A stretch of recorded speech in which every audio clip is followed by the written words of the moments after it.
जो विधान भगवान विष्णु बता रहे हैं उसके हिसाब से, उसके अनुसार भगवान विष्णु बता रहे हैं उसके हिसाब से, उसके अनुसार आप लक्ष्मी का पूजन, धनतेरस का पूजन करें। चौकी लगाएं, चौरंग लगाएं, पाटा लगाएं, उस पाटे पर एक सुंदर लाल वस्त्र धारण करा दें, लाल वस्त्र बिछा दें। एक थाली लें, उस थाली पर कंकु से, रौली से, कुंकू से गिला कर स्वस्तिक का निर्माण कर दें। स्वस्तिक का निर्माण कर घर में अगर चांदी का सिक्का हो, अगर चांदी का सिक्का नहीं हो, चांदी का कॉइन नहीं हो, तो अपने घर का 1 का सिक्का, 2 का सिक्का, 5 का सिक्का, 10 का सिक्का, जो भी आपके घर में हो वो कॉइन ले लें महाराज। उसको थाली के अंदर रख दें स्वस्तिक के ऊपर। फिर उसका स्मरण करें।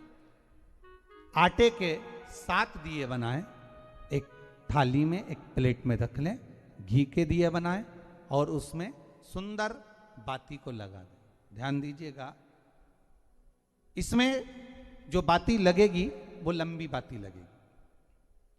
लक्ष्मी जी की पूजन में जितनी भी बाती लगे वो लंबी लगे महाराज। घी के दिए लगा दें 7, सातों दियों को प्रज्वलित कर लें, प्रकट कर लें। एक दिया तेल का लगा लें। तेल का जो दिया लगाया है, जहां पर आपने सिक्का रखा है, कॉइन रखा है, उसका लेफ्ट हैंड, मतलब आप ऐसे बैठे हो तो आपका सीधा हाथ की ओर आप तेल का दिया लग दें। और जो 7 दिए आपने लगाए हैं वो लक्ष्मी जी के राइट हैंड, मतलब आपका लेफ्ट हैंड हो गया, लक्ष्मी जी का राइट हैंड, आपका लेफ्ट हैंड हो गया, आपका उल्टा हाथ। वहां पर 7 दिए जो आपने प्रज्वलित करे हैं वो प्लेट में रख दें। सुंदर थाली जो आपने पूजन के तैयार करी है उसमें कुंकू, रोली, हल्दी, अबीर, गुलाल, चंदन, मौली, लाल धागा, मौली, अमरबेल के टुकड़े, कमलगट्टे, हल्दी की गांठ, सुंदर भाव में उसको रख लें। जल का पात्र सुंदर आनंद से, जो क्वाइन चांदी का और देसी क्वाइन आपने जो रखा है उसका जल से पूजन करें। लक्ष्मी पूजन का समय अलग अलग होता है, पर धनतेरस की पूजन का जो समय है वो प्रदोष काल से प्रारंभ हो जाता है। कब से प्रारंभ हो जाता है? प्रदोष, क्योंकि शिव के द्वारा निर्मित है लक्ष्मी पूजन का महाराज।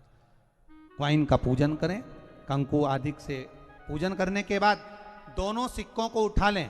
दोनों कॉइन, जो चांदी का सिक्का है और जो देसी कॉइन है, उसको उठाकर उस पर जो कलेवा है, मौली है, नाड़ा है, लच्छा है, उसको लपेटना प्रारंभ कर दें और उसको लपेटें। पहले चांदी का सिक्का लपेट दे, फिर देसी सिक्का जो आपने रखा है 1, 2, 5, 10 का जो सिक्का रखा है उसको लपेट थाली में उसको रख लें।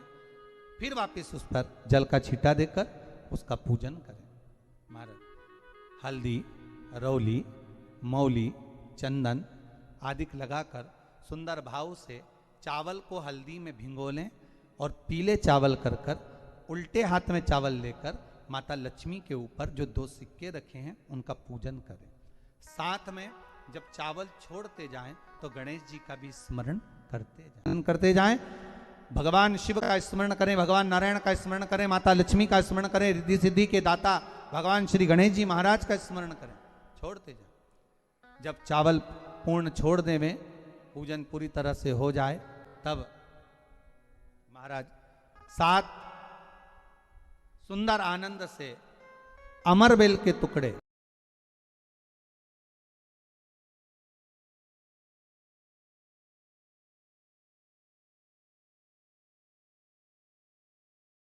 अमरबेल के 7 टुकड़े, कमलगट्टे 7, हल्दी की गठान 7 माता लक्ष्मी को समर्पित कर दें। दोनों हाथों में हल्दी पिसी हुई लीजिए और माता लक्ष्मी के ऊपर उसे चढ़ाना प्रारंभ कर दीजिए। 7 बार पिसी हुई हल्दी वो सिक्कों पर चढ़ा दें, अपनी मनोकामना कर अपने घर में माता लक्ष्मी को विराजमान करने के। जब हल्दी पूर्ण चढ़ जाए, हाथ में कुंकू ले लीजिए, रोली ले लीजिए, उस रोली कुंकू को भी माता लक्ष्मी को समर्पित करिए। तब इसके पश्चात सुंदर जो भी घर में मिष्ठान हो, मीठा हो, नहीं हो शक्कर हो, गुड़ हो, मिश्री हो, जो भी आपके पास में हो, खड़ी शक्कर हो, वो भगवान को, माता लक्ष्मी को भोग रख दीजिए। अगर कुछ मीठा बना हो तो मीठा रख दीजिए। महाराज घर में संपूर्ण पूजन कर कर, आपके घर में जो देवालय में भगवान बैठे हैं उनका भी पूजन करिए। पूजन करने के पश्चात आप माता लक्ष्मी से निवेदन करिए, हे माँ आप हमारे यहाँ सदा विराजमान हो। पूजन करने के बाद जो 7 दिए आपने प्लेट में रखे हैं, थाली में रखे हैं पूजन के लिए घी के, उन 7 दियों से माता लक्ष्मी की आरती उतारिए। 7 दीप जो प्रज्वलित करे हैं उससे माता की आरती उतारिए। फिर माता को झोली पसार कर प्रणाम कर कर भूमि पर नमन करो। जब झोली पसार कर प्रणाम करें, झोली को अपनी ओर गिरा लें और माता को नमन कर कर जो 7 दिए आपने लगाए हैं उन 7 दिए को अलग अलग स्थान पर ले जाकर, जैसे घर के हॉल में, एक रसोई घर में, एक जहां पर आप लक्ष्मी रखते हो उस स्थान पर, एक घर के द्वार के पास में, एक तुलसी के क्यारे के पास